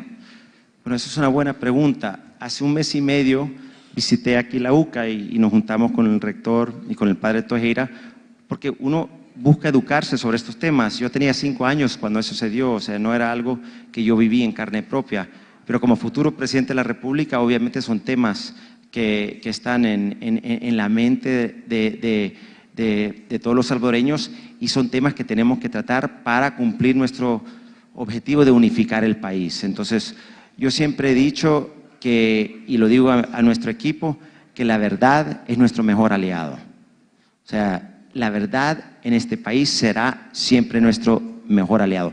No la verdad politizada, como muchas veces se ha visto en el pasado, la verdadera verdad. Entonces nosotros estamos a favor de la verdad y a favor de la justicia siempre. En ese sentido, vamos a apoyar, en el caso de Monseñor Romero, en el caso de los jesuitas, o sea, que es algo que se está viviendo en el contexto de estos días, también. Esa es nuestra filosofía, esa es nuestra visión. Entonces, van a tener un gobierno abierto, amplio, en participación ciudadana, que va a abrazar siempre la verdad y la justicia. En ese caso, retomando esta pregunta, ¿promoverá usted de llegar a la presidencia la investigación y brindar información para esclarecer estos hechos como lo que pone la Comisión de la Verdad? Nosotros siempre vamos a colaborar con la justicia, siempre. O sea, yo sé que a través, por ejemplo, de la UCA se ha hecho una solicitud al gobierno actual con el caso de los jesuitas, si no me equivoco.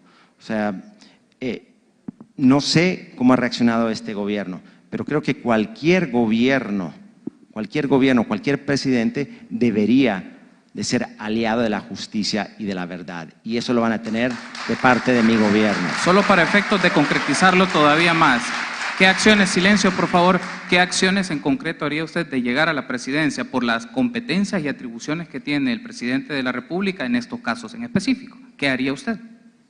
Apoyar las instituciones que están encargadas de llevar la justicia en este país, como es la Fiscalía, a hacer su trabajo. Acuérdese que es bien delicado el tema que tú estás diciendo. Hay que, como demócrata yo, hay que respetar la división de poderes. O sea, yo no me debo de estar metiendo en impulsar o promover o empujar al fiscal general de la República en ninguna forma. Eso va en contra de la democracia. Pero sí debo estar ahí para apoyar la justicia. Como presidente de la República, mi responsabilidad constitucional número 1 es cumplir la ley y hacer cumplir la ley. Y tiene mi compromiso que eso lo van a tener Silencio, de mi por persona. favor. Gracias. Silencio, por favor. Siguiente pregunta. La siguiente pregunta dice: según economistas, se prevé que en los próximos años El Salvador enfrentará una crisis económica. ¿Qué medidas anticipadas tomarían ustedes ante tal suceso? ¿Van a continuar con el modelo neoliberal, sí o no? Creo que ya abordamos el tipo de modelo que estamos viendo. Y el tipo de modelo es un modelo que pone al ser humano al centro. Es un modelo del siglo XXI, en el que ya no hay una dicotomía, una disyuntiva entre Estado y mercado. Estado y mercado se complementan, no se sustituyen.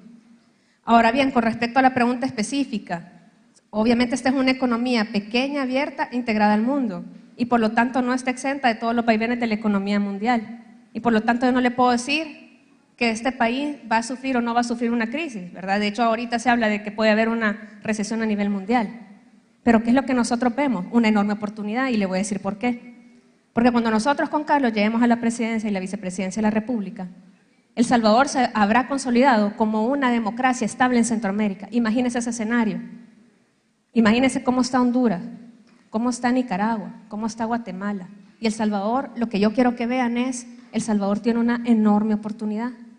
Y tiene una enorme oportunidad de poder ser un país que consolide esa tradición democrática, un país abierto y un país, por lo tanto, que puede dejar la tendencia que ha tenido, y es que en este país se recibe la tercera parte de la inversión que llega, por ejemplo, a Honduras, una economía que no tiene condiciones sustancialmente distintas. Entonces, lo que nosotros vamos a trabajar es en lo que nosotros podemos controlar desde el Ejecutivo y qué es lo que podemos controlar. O sea, hay factores que vamos a poder controlar y otros que no. Lo que podemos controlar es mantener primero transparencia en la gestión, tener funcionarios comprometidos. Eso es todo lo que le voy a señalar desde la presidencia. Mandar señales claras de cuál es el rumbo del país, reducir los costos innecesarios de hacer negocio, tener, por ejemplo, una agencia de atracción de inversiones de primer nivel enfocada en atraer las inversiones que son consistentes con la visión de desarrollo. Perdón, Carmen Aida, y la pregunta también abordaba algo sobre el modelo neoliberal, y todos sabemos que este modelo también es causante de grandes desigualdades sociales. ¿Cómo hacemos para enfrentar, para disminuir estas desigualdades desde el Ejecutivo? Y le repito la respuesta. Las igualdades se construyen invirtiendo en la gente. Silencio, por favor, para que pueda hacer su respuesta, por favor. ¿Por qué el modelo no ha arrojado los resultados que se esperaba? Porque hay mucha frustración con respecto al modelo. Porque el modelo tenía ciertos elementos en la estructura, en la arquitectura del modelo. Pero uno que se dejó de lado y que era importante era que para que las personas pudieran aprovechar los beneficios de la apertura, se necesitaba que tuviera personas capacitadas, que tuviera personas sanas, que tuviera personas educadas, con capacidades. ¿Qué es lo que pasó? No se subinvirtió. Por lo tanto, para dejar el modelo económico, por eso le decía que la gran revolución de un verdadero cambio en el modelo económico es que finalmente el modelo haga algo que no ha hecho, y es poner al centro al ser humano. Y por eso nuestro énfasis con Carlos en la infancia temprana, en el tema de capacidades, en el tema de salud, que en última instancia es lo que define las capacidades de una persona. Muy bien, gracias. Siguiente pregunta. ¿Qué medidas tomarán para atraer la anhelada inversión extranjera? ¿Serán los mismos incentivos fiscales? Preguntan. Bueno, yo creo que ya hemos hablado mucho de la necesidad de fortalecer, digamos, y empoderar el talento humano. Buscar un modelo económico que posiciona a El Salvador como un proveedor de servicios y productos diferenciados, una visión audaz para nuestra economía. Entonces, el Estado, el gobierno, lo que tiene que hacer es generar certeza, confianza y promover el país ante el mundo, como también ante inversionistas locales que pueden ser grandes, medianos, pequeños o micros, para que se sienten cómodos invirtiendo en El Salvador. Las tasas de inversión en este país son bien bajas. Estamos hablando de que no estamos invirtiendo más del 15-16% del PIB. Estamos creciendo a una tasa de 2%. Por eso no estamos saliendo, de la pobreza como quisiéramos. No estamos construyendo esa clase media pujante que tanto se necesita. Las metas que nos hemos puesto en términos de inversión, estamos hablando de 25%. Para eso, sobre todo, se tiene que generar confianza. Y nuestro gobierno va a complementar el poder, siempre enfocarnos en el ser humano como el centro, el objetivo de nuestro servicio, con la conciencia que es la empresa privada y la inversión y la generación de oportunidades el que puede también ser un aliado del fortalecimiento del mismo ser humano. Entonces tenemos que trabajar de la mano con la empresa privada, o sea, coordinada con la empresa privada, para que la empresa privada siente que tiene un gobierno que está facilitando su trabajo, que los está ayudando a hacer su trabajo, que es generar empleo, oportunidades y desarrollo económico y social para nuestra gente. No podemos, igual que yo dije, no estamos dispuestos a seguir una guerra interminable con las pandillas, no estamos dispuestos a seguir una guerra interminable con la empresa privada que tiene que generar empleos en El Salvador. Entonces, retomando la interrogante, en ese caso, usted para desarrollar estas actividades económicas y que venga esta inversión, ¿les propone incentivos fiscales a estas nuevas inversiones, sí o no?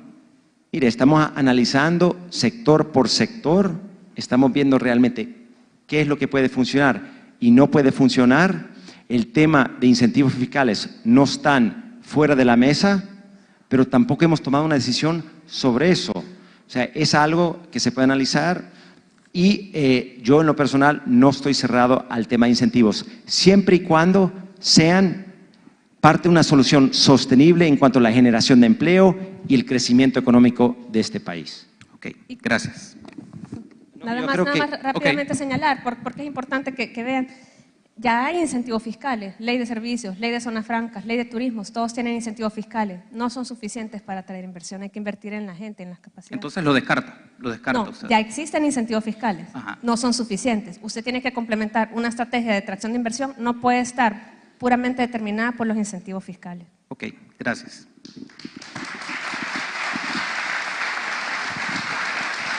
Vamos con la siguiente pregunta. Si la cartera de educación es importante para ustedes, ¿dignificarían el salario del docente o creen que el salario actual es suficiente para poder mejorar el país? En lo personal, y nos hemos reunido con miles y miles y miles de docentes. En nuestro plan de educación, como dije, el primer objetivo que tenemos es dignificar el magisterio. Nuestro compromiso es con los docentes de El Salvador. Entonces, estamos analizando qué es lo que se puede hacer dentro del presupuesto para poder compensar mejor a los docentes de este país. Porque realmente la vocación de servicio que tienen y la responsabilidad que tienen de educar a nuestros hijos es grande. Históricamente no hemos compensado ni hemos dignificado de una forma, en mi opinión, justa el magisterio. Así que estamos totalmente, a su pregunta, concretando, abierto a ver un ajuste salarial, pero también un ejercicio de compensación basada en el crecimiento y el desarrollo constante de los mismos docentes a través de una formación continua. ¿Qué quiero decir con eso? Por ejemplo, en el tema de ABC Digital, en la incorporación de la educación digital, el desarrollo de software y otros temas. Un docente que ahorita está cumpliendo con X funciones, que se capacita para poder cumplir con esas funciones y otros, merece una mayor compensación. Entonces, con eso hay incentivos para que los docentes se sigan formando, que es al final del día lo más importante en cuanto a la educación, porque la diferencia en la educación es la calidad de docentes que tenemos y la formación y el empoderamiento de los mismos docentes. Al final del día, yo parto de la filosofía que para hacer alguien su trabajo bien, tiene que sentirse en paz, se tiene que ser tranquilo, y la parte económica de la vida es importante en eso. Así que estamos abiertos a ese tema, pero también de una forma que incentiva el fortalecimiento de los mismos docentes. ¿Y eso no sería como pasar una lógica de productividad a algo como la educación, que es algo completamente diferente, ¿no? Es formar personas, formar ciudadanos? De lo que estamos hablando es una lógica de dignidad, y se lo digo también como docente, ¿verdad? Realmente los profesores, como todo profesional, lo que buscan es ser reconocidos en sus trabajos. Y créanme, nosotros con Carlos hemos hablado con muchos profesores, y hay profesores que comienzan con $500 y llegan a $900 en el sistema público. Y yo como decana he visto profesores que son verdaderos héroes, que de verdad, contra toda adversidad, son capaces de motivar a estudiantes de institutos públicos, identificar talento y ayudarles. Entonces, Nosotros tenemos un verdadero reconocimiento por el docente, no en una visión de productividad, como se señala, sino en una visión de un docente digno, que como cualquier profesional necesita reconocimiento en su trabajo. Y de verdad estamos haciendo un análisis profundo para ver cómo puede estimularse a ese profesional que es tan central en la labor y en el futuro de El Salvador. Ok, gracias. Última pregunta. En un país con tantos problemas y tan pocos recursos, no es razonable esperar de cero e iniciar de cero. ¿Qué políticas y acciones rescatarían de anteriores gobiernos? 3 minutos. No hay que empezar de cero, estoy totalmente de acuerdo. Y nosotros actualmente estamos analizando, por ejemplo, políticas de los gobiernos, viendo si han funcionado, viendo si no han funcionado, y nosotros con Carlos somos eminentemente pragmáticos, ¿verdad, Carlos? Y lo que buscamos es mantener lo que ya funciona. ¿Qué es lo que ocurre muchas veces? Lo que ocurrió en el país, que no tenemos una tradición de evaluación de impacto de las políticas públicas. Entonces, lo que no se mide, es difícil saber si ha tenido un impacto, y el impacto no tiene que ser mediático. Básicamente el impacto es cuál es la rentabilidad social de este programa, cuál es la rentabilidad social de este proyecto.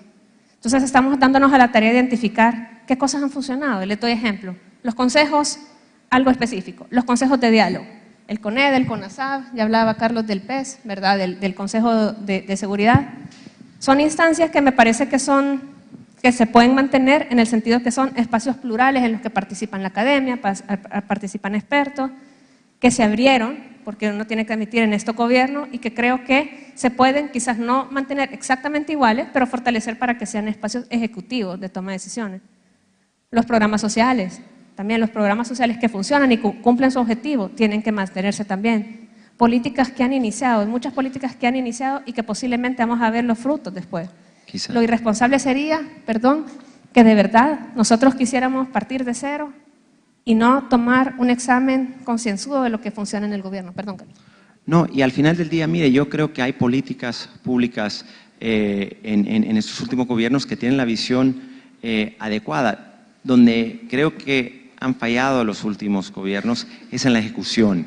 Y donde nosotros nos queremos enfocar es en la ejecución. Por eso con Carmen siempre hablamos de lo importante que es montar el mejor equipo posible una vez llegamos, que está ahí para ejecutar. Entonces se pueden rescatar un montón de cosas. Y sí, el tema de los programas sociales es importante mencionarlo. Nosotros pensamos mantener para todo lo que nos están escuchando el paquete agrícola, obviamente mejorado, como hablamos, creemos que se puede mejorar. El paquete escolar es importante, creemos que es algo necesario, no pensamos retirarlo. Lo que sí queremos hacer, y lo hemos hablado con Carmen, y ella realmente es una persona con una gran capacidad económica y para gestión fiscal, asegurar que manejamos los fondos públicos de una forma eficiente, efectiva y responsable para poder pagar, por ejemplo, en el paquete educativo a los proveedores nacionales a tiempo, porque ha habido un atraso realmente en los pagos de los paquetes y tenemos una responsabilidad fiduciaria de manejar los fondos públicos de la mejor forma. Entonces, la visión de algunos de los elementos de los últimos gobiernos no está necesariamente en contra de la nuestra, especialmente esos ámbitos que han sido participativos. Eso lo pensamos mantener, pero sí tenemos que mejorar en la ejecución. La gente está esperando resultados ya. Ok, gracias.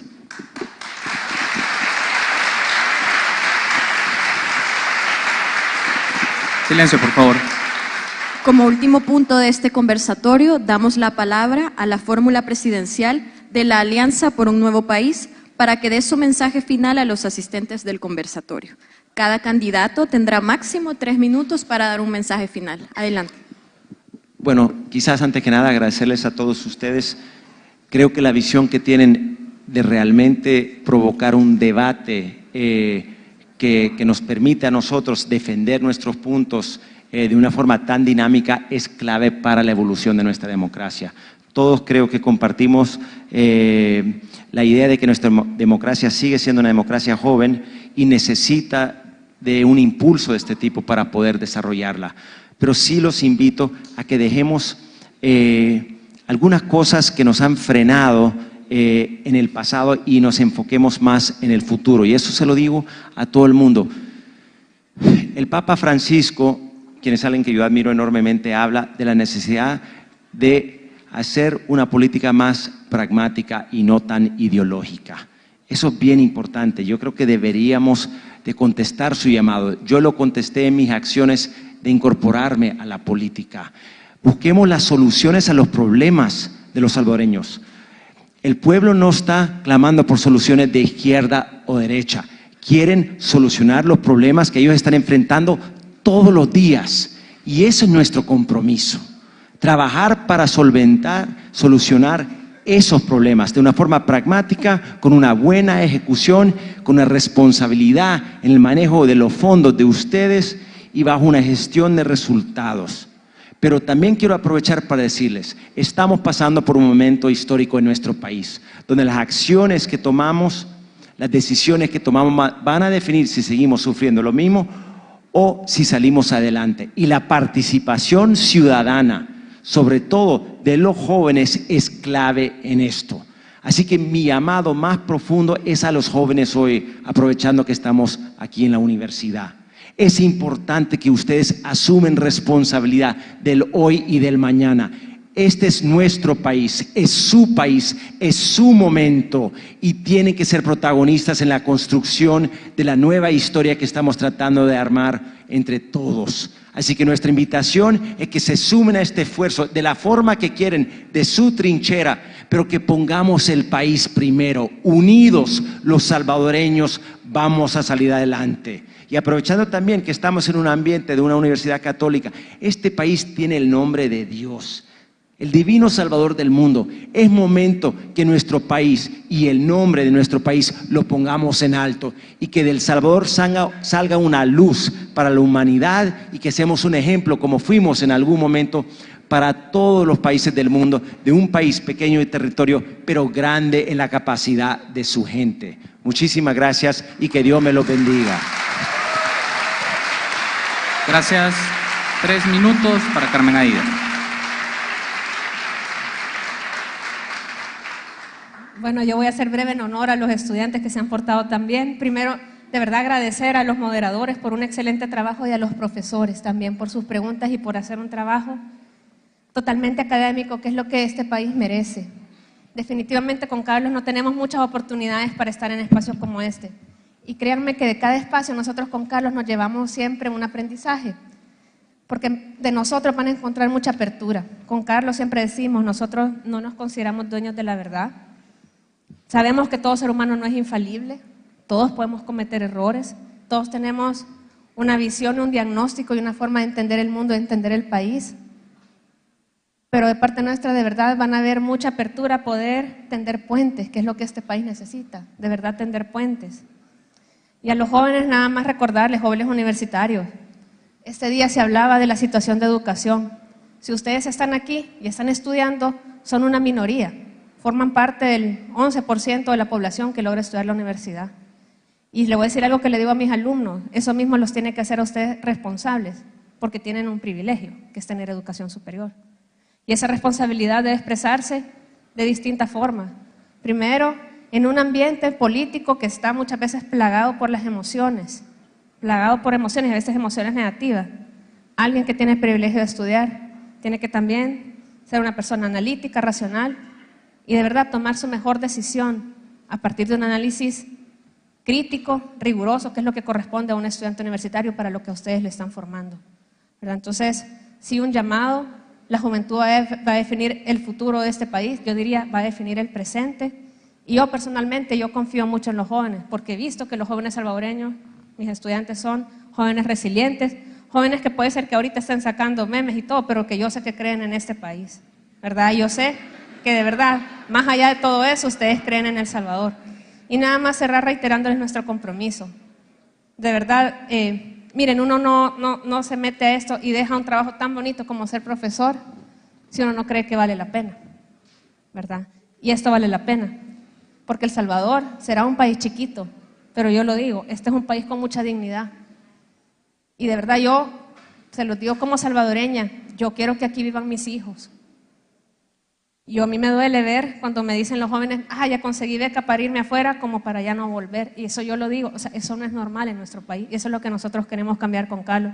Y de verdad estamos construyendo un proyecto diferente, que yo sé que genera escepticismo, los oímos todo el tiempo, pero en un proyecto en el que queremos, porque lo que estamos haciendo es poniendo al centro de verdad recuperar esa dignidad de la política que se puede recuperar, que no va a ser fácil, pero que lo podemos hacer. Así que muchísimas gracias a todos y espero que de verdad todos hayan sacado provecho de esta experiencia. Gracias.